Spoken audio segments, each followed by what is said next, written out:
Jumpa lagi kita bersama saya Andi Malarangeng dalam acara bincang-bincang tentang politik dan negara. Dan kali ini yang masih terus menjadi perbincangan publik adalah soal mural. Mural-mural on the wall, who's the dumbest of them all. Jadi ini persoalan mural kemudian makin melebar.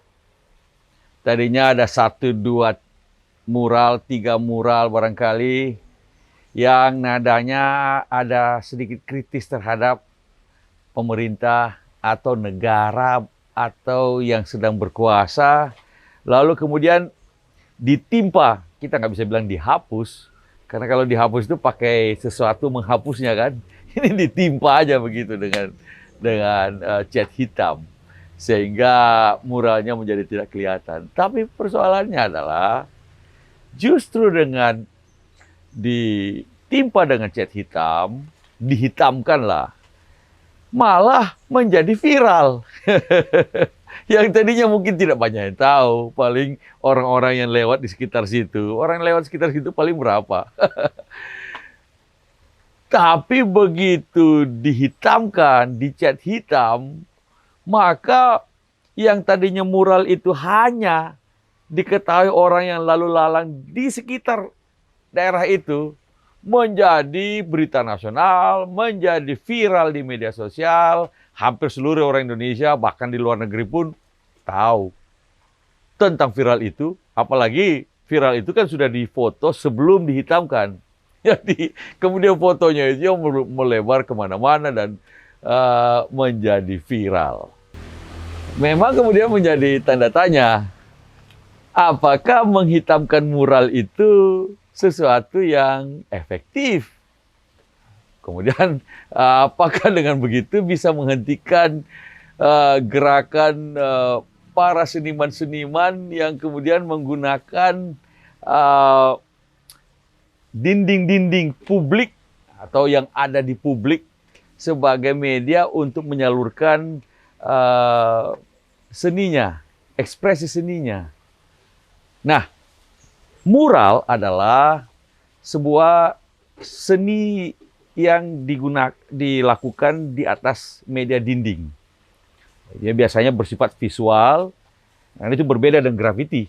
Grafiti biasanya lebih pada tulisan-tulisan yang kemudian simbol-simbol tertentu dari geng-geng, kelompok-kelompok dan segala itu juga bertebaran di mana-mana.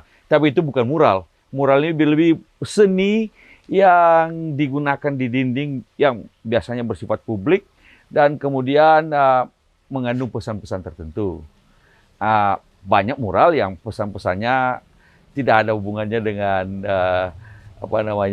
suara-suara kritis yang ingin disampaikan oleh senimannya terhadap mereka yang berkuasa. Tetapi memang yang menjadi sorotan adalah mural yang punya pesan-pesan kritis terhadap mereka yang sedang berkuasa.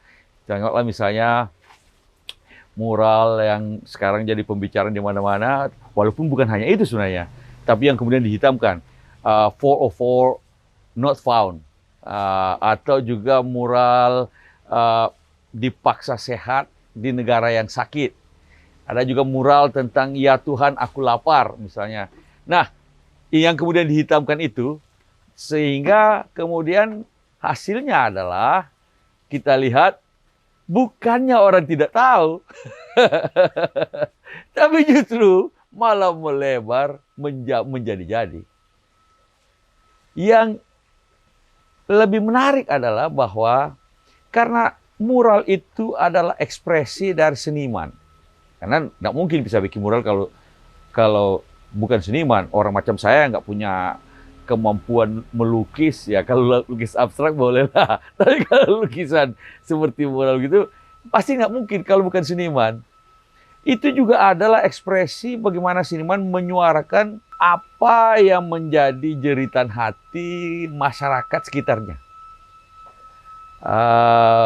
Jadi, nah suara-suara kritis itulah yang ingin disuarakan oleh seniman, yang kemudian oleh aparat kemudian ditutupi dengan cat hitam.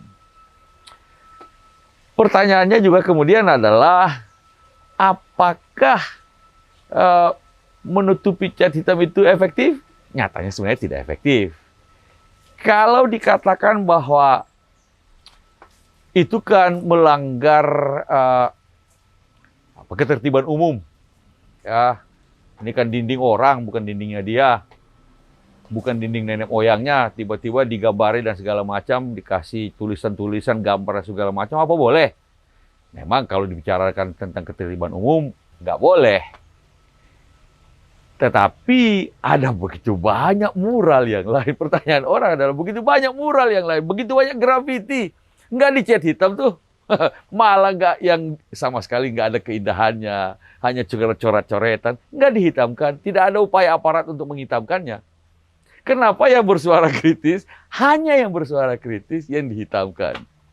Lagi pula sebenarnya yang punya hak untuk menghitamkannya atau menghapusnya adalah pemilik dinding. Kalau bicara soal properti, itu pemilik dinding, bukan aparat.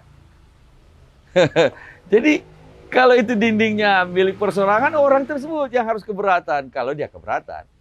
Kalau itu dinding milik perusahaan atau apapun, kita tahu misalnya ada milik dari BUMN tertentu, iya BUMN itu petugas-petugas dari perusahaan tersebut, orang yang rumahnya keberatan dimuralkan, bukan aparat pada dasarnya. Nah, ini yang sebenarnya kalau kita bicara soal mural dalam hal law and order, ya, tetapi kalau pendekatan hukum semata, sekali lagi ternyata tidak efektif. Bahkan sekarang ini ada lagi yang mural seniman-seniman lain juga kemudian menjadi tertantang untuk membuat mural juga di tempatnya masing-masing, dan pasti akan ada kebanggaan hati kalau dihapus.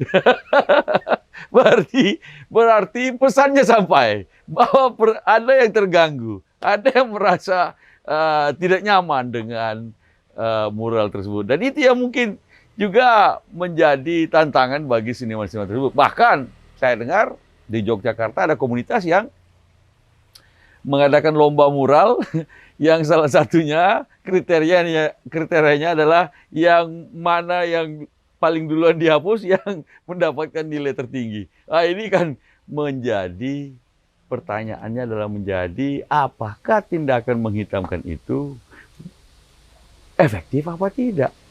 Menghentikan gerakan mural itu dari seniman-seniman yang merasa ada aspirasi dari rakyat yang perlu disuarakannya. Lalu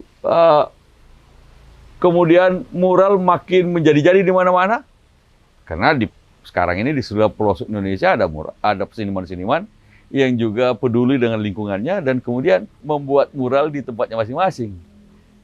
Sekali lagi, kalau cuma sekedar pendekatan hukum,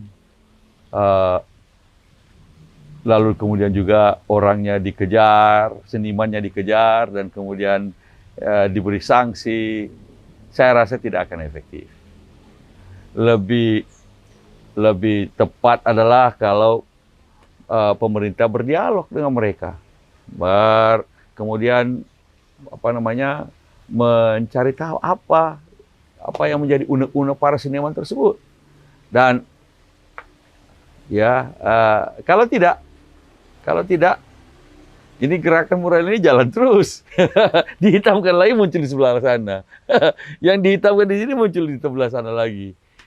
Akhirnya nanti aparat sibuk hanya ngurusin menghitamkan mural ketimbang mengurusi pandemi yang sekarang ini masih terus berlangsung.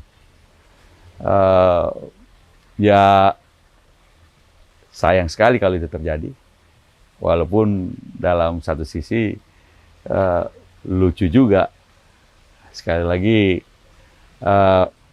ini strategi semacam itu tidak lagi efektif, mestinya ada jalan yang lebih baik, dan kemudian juga memperlihatkan bagaimana mereka yang terusik dan tidak nyaman dengan mural itu kemudian mengambil jalan pintas dengan cara menghapusnya atau lebih tepat menghitamkannya.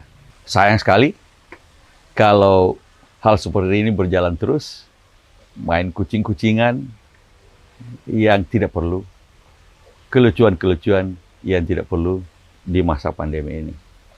Sampai jumpa lagi di lain kesempatan.